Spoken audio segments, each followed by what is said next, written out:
Bright morning of the New Year's Day made brighter by a majestic liftoff. PSLV C-58 carrying India's X-ray polarimetric satellite towards its destination.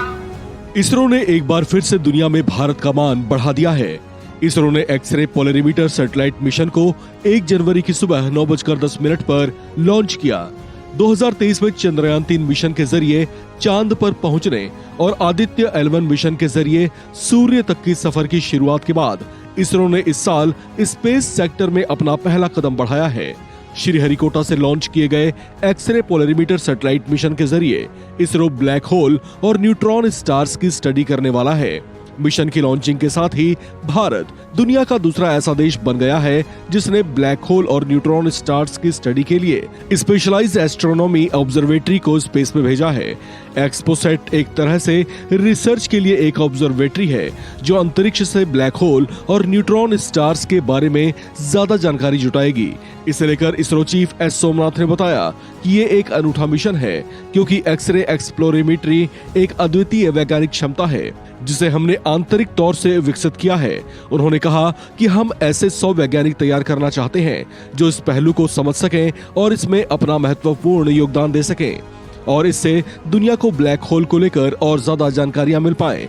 ISRO chief S Somnath ने बताया कि Aditya L1 6 जनवरी को L1 point पर पहुंचेगा और हम तब अंतिम युद्धाभ्यास करेंगे। Being a 1st of January, it gives us an immense pleasure that we targeted to have this launch on 1st Jan. It happened, though there were certain challenges to achieve this date, and we are very happy. On the 1st of the year, a very successful mission happens, and it's a very unique mission because X-ray polarimetry has been one of the unique scientific capability that we have developed internally in building instruments. But along with that, we have to build the capability to understand the data and then generate a scientific outcome. So that also we are doing. We have had user meets for XPOSat with all scientific institutions in this country. We want to create at least 100 scientists who can understand this aspect and then contribute to the knowledge of black holes to the world. How long we are studying this? For last 7 years, we are taken to build the satellite. So we are making on progress. What is all about on black holes and stuff?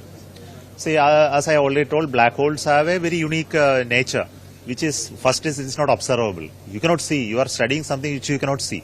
So you are seeing it by its interaction with others. So it's like the spirit. You heard of spirit? But then spirit is affecting some person only you can know.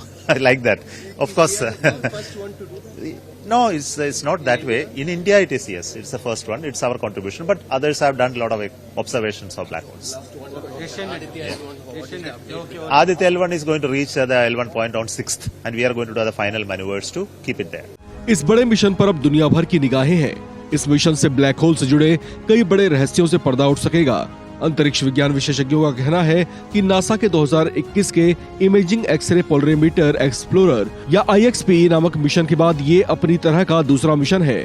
ये mission मर चुके तारों को समझने की कोशिश करेगा। X ray photon और पोलराइजेशन की मदद से एक्सपोसैट ब्लैक होल और न्यूट्रॉन सितारों के पास रेडिएशन की स्टडी करेगा। आपको बता दें कि ब्लैक होल यूनिवर्स में मौजूद ऐसे ऑब्जेक्ट हैं जिसमें बेहद जबरदस्त ग्रेविटेशनल पावर होता है, जबकि न्यूट्रॉन सितारों का घनत्व सबसे ज्यादा होता है। भारत अपने इस मिशन के जरिए ब्रह्मांड के सबसे अनोखे रहस्यों को उजागर करने की कोशिश करेगा।